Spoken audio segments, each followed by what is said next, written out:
গাজায় বোমার বিকট শব্দে কাঁপছে অটিস্টিক শিশুরা। যে শিশুদের দরকার একটু শান্ত পরিবেশ, তারা আজ তীব্র মানসিক এবং শারীরিক যন্ত্রণায় নিজের শরীরে আঘাত করছে।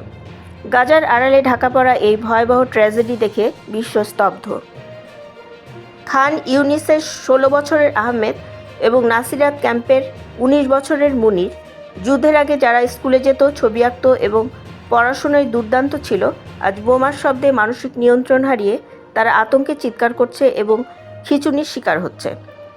ইসরায়েলি অবরোধের কারণে গাজায় বন্ধ অটিস্টিক শিশুদের জীবন রক্ষাকারী ওষুধ।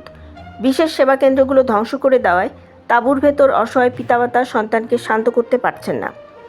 যুদ্ধের ধ্বংসস্তূপে অটিস্টিক শিশুদের বছরের পর বছর ধরে গড়ে তোলা মানসিক এবং সামাজিক বিকাশ আজ চিরতরে মুছে যাচ্ছে।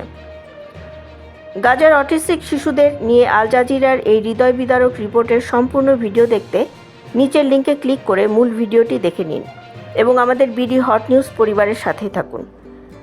চ্যানেলটি সাবস্ক্রাইব করতে ভুলবেন না। ধন্যবাদ।